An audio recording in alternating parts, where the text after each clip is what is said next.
सबसे पहले तो मैं आपसे यह जानना चाहूंगा कि क्या किसी लाल किला के अंदर इस तरह की पूजा पाठ करना जरूरी है? हो ना हो ऐसा भी कभी दिन आएगा जब लाल किला को भी एक मंदिर घोषित कर दिया जाएगा और इसका जीता जागता उदाहरण बाबरी मस्जिद है और अब ताजमहल पे निशाना है, उसके साथ भी कुछ ऐसा ही होने वाला है। नमस्कार दोस्तों, एक वीडियो इन दिनों सोशल मीडिया पर जमकर वायरल हो रहा है, ट्विटर पर ट्रेंड कर रहा है, लेकिन इसको लेकर कोई भी इस बात पर गौर करने के लिए तैयार नहीं है। दरअसल ये अतिक्रमण से जुड़ा हुआ मुद्दा है और अतिक्रमण यहाँ वहाँ कहीं और का नहीं, लाल किला के अंदर अतिक्रमण की साजिश रची जा रही है और जिसे देखने वाला कोई नहीं है, इसका सवाल उठाने वाला कोई नहीं है, इस पर कोई आज बात करने के लिए तैयार नहीं है और ये आने वाले समय में बहुत बड़ा मुद्दा बन सकता है और लाल किला में भी अतिक्रमण किया जा सकता है। आप मेरी बातों को सुनकर आप ये सोच रहे होंगे कहीं मैं पागल तो नहीं हो गया हूँ, कहीं मैं आपको गलत चीज़ें तो नहीं बता रहा हूँ, कहीं मैं आपको गुमराह करने की कोशिश तो नहीं कर रहा हूँ। मैं आपको करेक्ट करना चाहूँगा कि बिल्कुल भी नहीं, और ये सच्चाई है। सबसे पहले आप इस वीडियो को देखिए, आप खुद ही समझ जाएंगे कि आखिर ये क्या हो रहा है। क्या किसी संवैधानिक जगह पे, क्या किसी ऐतिहासिक लाल किला के अंदर इस तरह के पूजा पाठ का कार्य किया जाना चाहिए? क्या पूजा पाठ करने के लिए मंदिरों की कमी पड़ गई है हमारे देश में? क्या पूजा करने के लिए सिर्फ लाल किला ही बचा है? पहले इस वीडियो को देखिए, उसके बाद बात करते हैं। ये लाल किला है। लाल किले में आपने कभी मंदिर देखा है? ये देखिए, ये लाल किला है, इधर ये मंदिर बना दिया है, यहाँ पे मूर्ति रख दी है शेरावाली जी की। और ये देखते हैं आप, ये लाल किला है।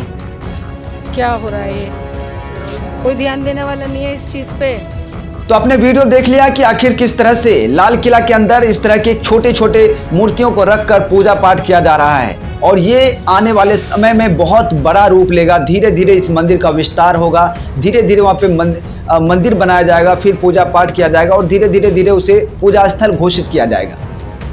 भले ही आप मेरे बात से सहमत नहीं होंगे, लेकिन मैं आपको बताना चाहूँगा कि इस तरह के बहुत सारे उदाहरण हैं जहाँ पे इस तरह से छोटे छोटे मूर्तियों को रखकर धीरे धीरे उसका विस्तार करते करते वहाँ पे मंदिर का निर्माण करवा दिया गया और फिर जो भी वो, चाहे लाल किला हो या फिर कोई मस्जिद हो या फिर कोई गुरुद्वारा हो, उसे बाद में अतिक्रमण कर लिया जाता है उसका और इस बात को साबित कर दिया जाता है कि ये पहले मंदिर ही था, क्योंकि यहाँ पर मंदिर के अवशेष मिले हैं। और अवशेष जो मिलता है, जो उस समय भूमि निरीक्षण किया जाता है, जो भी किया जाता है जांच एजेंसी के द्वारा जो जांच किया जाता है, उसमें इसी चीज को सबूत बनाया जाता है और इसके आधार पर कोर्ट में भी केस जीतते हैं और बाहुबल के दम पर तो वो जीत ही जाते हैं। सबसे पहले तो मैं आपसे ये जानना चाहूंगा कि क्या किसी लाल किला के अंदर इस तरह के पूजा पाठ करना जरूरी है? क्योंकि पूजा पाठ करने के लिए बहुत सारे मंदिर हैं, आप कहीं भी पूजा पाठ कर सकते हैं। क्या लाल किला के अंदर पूजा पाठ करना ही जरूरी है? क्या वहाँ ही मंदिर बनाना बेहद ज़रूरी है? क्या दुनिया में मंदिरों की कमी पड़ गई है? क्या पूरे भारत देश में मंदिरों की कमी पड़ गई है जहाँ पे पूजा पाठ किया जा सकता है? अब मैं आपको एक उदाहरण के तौर से समझाना चाहूँगा कि जिस तरह से बाबरी मस्जिद के साथ हुआ, बाबरी मस्जिद को तोड़कर इस वक्त अयोध्या में राम मंदिर का निर्माण करवाया गया है और भव्य राम मंदिर का निर्माण हो रहा है और आने वाले समय में उसका शिलान्यास भी होना है, शुभारंभ भी होगा, जिसकी काम जोरों पर है।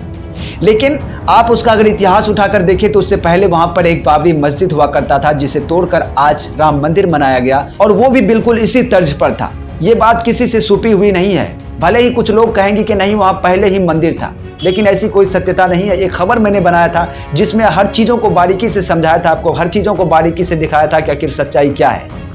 मैंने बहुत सारे एविडेंस आपके सामने प्रस्तुत किए थे कि आखिर क्या सच्चाई है, क्या पहले वहाँ पे मंदिर थी या पहले मस्जिद थी। भले ही कोर्ट के द्वारा उसे साबित कर दिया गया हो कि वहाँ पे पहले पूर्व में मंदिर था, भगवान राम की जन्मभूमि थी, लेकिन ऐसा कुछ भी नहीं था। वहाँ पे कोई मंदिर नहीं थी, अब कोई अवशेष नहीं मिले थे और इसी तरह से मूर्ति पूजा की जाती थी। छोटी छोटी मूर्तियों को रख करके उसी के अवशेष को एविडेंस बनाकर कोर्ट में पेश करके उसे वहाँ पे मंदिर घोषित कर दिया गया और मुसलमानों को मस्जिदों से हाथ धोना पड़ा। लेकिन मैं आपको बता देना चाहूँगा कि मुसलमान अब भी उस मस्जिद को भूले नहीं है, बाबरी मस्जिद को भूले नहीं है और बीच बीच में उसका मुद्दा उठता ही रहता है, जिसको लेकर के मुसलमान 6 फरवरी को ब्लैक डे के रूप में मनाते हैं, क्योंकि 5 फरवरी की आधी रात को ही हिंदू समुदाय के कुछ लोग मस्जिद के अंदर घुसकर मूर्ति को रखकर उसकी पूजा उपासना शुरू कर दी थी और उसे बाद में साक्ष्य घोषित कर दिया गया।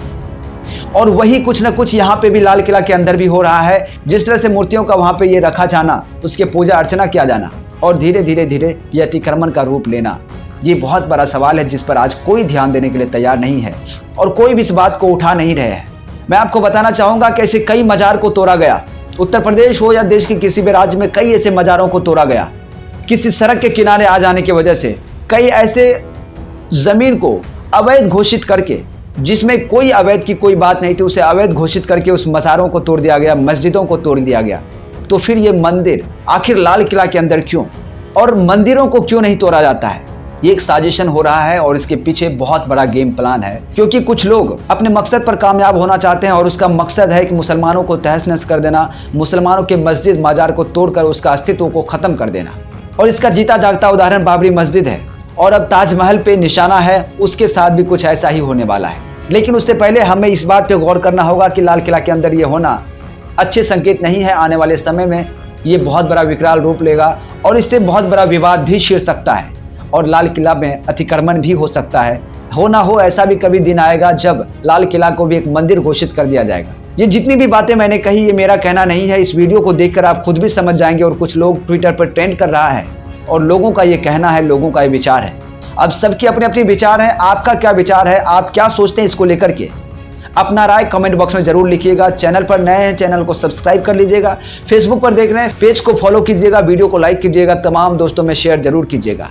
मिलते हैं अगले वीडियो में, तब तक के लिए जय हिंद।